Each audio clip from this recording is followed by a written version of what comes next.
In this video, we'll be taking a look at 2 NBA games happening on May 11, 2023, and providing you with free team picks and total picks for each one of those games. So 2 picks for each game, 4 picks in total. Welcome back to Cash Out Sports. Let's dive right into it. Oh, and don't forget to subscribe and to click the bell icon to get notified as soon as these videos get released, so that you have more time to plan out your bets as we provide these videos on a daily basis. I can guarantee that you'll have all the important information that you'll need on these 2 NBA games after fully watching this video.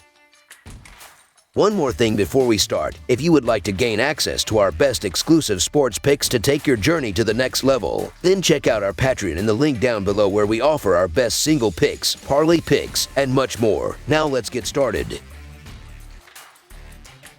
Boston Celtics versus Philadelphia 76ers. The Boston Celtics were one James Harden miss in Game 4 from potentially already being in the Eastern Conference Finals. Harden's shot went in late in Game 4 as the Sixers held on for the win, and now after a dominant performance on the road by the Philadelphia 76ers in Game 5, instead of potentially already being in the conference finals, the Celtics have to go on the road to Philadelphia for Game 6 and need a win just to keep their season alive. It's been quite the turnaround in the past few days for the Celtics, as even their head coach admitted after Game 5 that he probably should have called a timeout for Boston's final possession after Harden's 3 dropped. A dud of an effort from Boston followed those words in Game 5, and now this team that looks far from the one that made the NBA Finals a year ago has to try to come together to win one game on the road and go from there. The Boston Celtics are averaging 118 points on 49.4% shooting and allowing 112 points on 45.6% shooting. Jason Tatum is averaging 27 points and 10.5 rebounds, while Jaylen Brown is averaging 25 points and 3.5 assists. Marcus Smart is the third double-digit scorer, and Malcolm Brogdon is grabbing 4.1 rebounds. The Boston Celtics are shooting 38.8% from beyond the arc and 81.6% from the free throw line. The Boston Celtics are allowing 37.7% shooting from deep and are grabbing 43.5 rebounds per game. The Philadelphia 76ers are averaging 106 points on 45.3% shooting and allowing 104 points on 45.8% shooting. Joel Embiid is averaging 25 points and 3.1 assists, while James Harden is averaging 22 points and 8.3 assists. Tyrese Maxey is the third double-digit scorer, and Tobias Harris is grabbing 7.7 rebounds. The Philadelphia 76ers are shooting 39.1% from beyond the arc and 87.2% from the free throw line. The Philadelphia 76ers are allowing 35.1% shooting from deep and are grabbing 44.2 rebounds per game. The Celtics are 7-3 against the spread in their last 10 games playing on 1 day's rest, and 5-2 against the spread in their last 7 road games. The 76ers are 27-13 against the spread in their last 40 home games and 8-2-1 against the spread in their last 11 games overall. The over is 8-1 in Celtics' last 9 overall. The over is 4-1 in 76ers' last 5 overall. The Celtics are 4-1 against the spread in the last 5 meetings in Philadelphia and 7-3 against the spread in the last 10 meetings. Anytime the Celtics threatened to make a late push in the 4th quarter of Game 5, Philadelphia ultimately swatted it away and kept a healthy lead.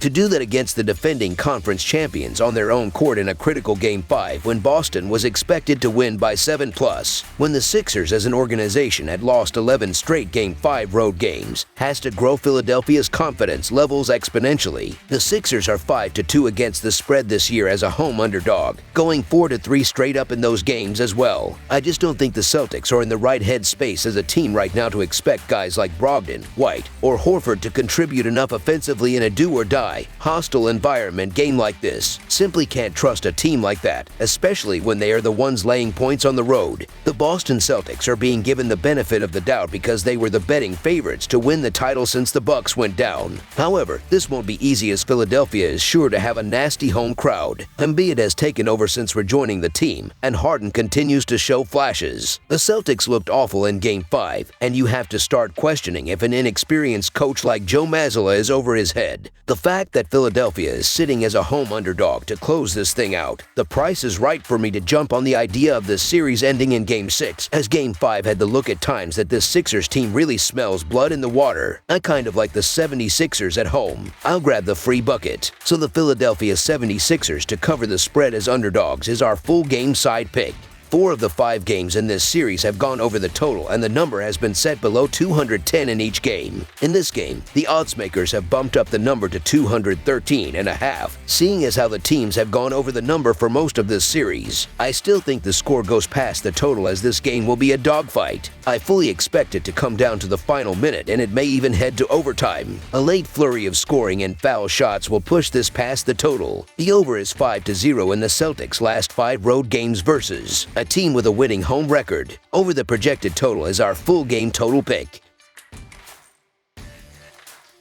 Denver Nuggets versus Phoenix Suns. Game 6 of the Western Conference semifinal matchup between the 1-seed Denver Nuggets and the 4-seed Phoenix Suns takes place on Thursday night. Denver took a 3-2 lead in the series in Game 5, winning 118-102 as 6.5-point favorites. Nikola Jokic led the way for the Nuggets with 29 points, while Devin Booker had 28 for the Suns in a losing effort. The home team has won every game in this series. The Denver Nuggets are averaging 115 points on 48.5% shooting and allowing 107 points on 47% shooting. Nikola Jokic is averaging 31 points and 13.1 rebounds, while Jamal Murray is averaging 26 points and 5.3 rebounds. Michael Porter Jr. is the third double-digit scorer, and Aaron Gordon is grabbing 6.1 rebounds. The Denver Nuggets are shooting 38% from beyond the arc and 79.7% from the free throw line. The Denver Nuggets are allowing 33.4% shooting from deep and are grabbing 44.7 rebounds per game. The Phoenix Suns are averaging 116 points on 49.8% shooting and allowing 116 points on 47.5% shooting. Devin Booker is averaging 36 points and 7.1 assists, while Kevin Durant is averaging 30 points and 9.1 rebounds. Dean Drayton is the third double-digit scorer, and Chris Paul is grabbing 5 rebounds. The Phoenix Suns are shooting 35.9% from beyond the arc and 81% from the free throw line. The Phoenix Suns are allowing 36.5% shooting from deep and are grabbing 41.1 rebounds per game. The Nuggets are 1-4 against the spread in their last 5 road games and 5-2 against the spread in their last 7 Thursday games. The Suns are 2-5 against the spread in their last 7 conference semifinals games and 0-6 against the spread in their last 6 Thursday games. The over is 6-2-1 in Nuggets' last 9 overall. The over is 9-3-1 in Suns' last 13 overall. The Nuggets are 6-2 against the spread in the last 8 meetings. Even without Chris Paul, the Suns still have 2 of the best perimeter scorers in the league. Devin Booker has taken on some point guard and playmaking responsibility.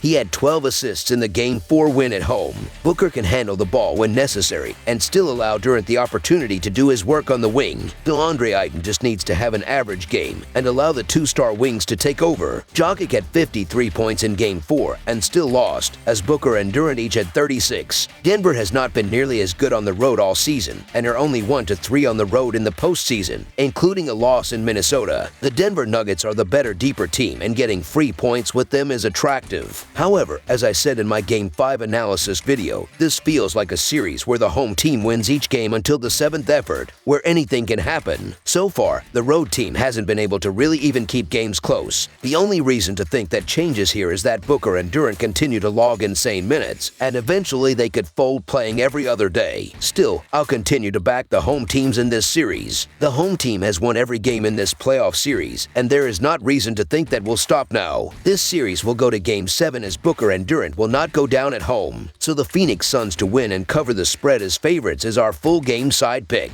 Expect Durant and Booker to be at their best, as the Suns need this win to stay alive. With Chris Paul out and Ayton struggling on offense, the 2-star wings will both be looking for their shots consistently. Jokic isn't bothered by playing on the road. He scored 53 last time out in Phoenix. Denver has the 5th most efficient offense in the league and will still be able to put up numbers on the offensive end. Phoenix has gone over the total in 7 of their 10 playoff games and will look to push the tempo at home in this one. Watch for the Stars to score big in this Game 6 battle, sending the game past the total. Both games in Phoenix went over the total in this series, and Game 6 will as well. Over the projected total is our full game total pick.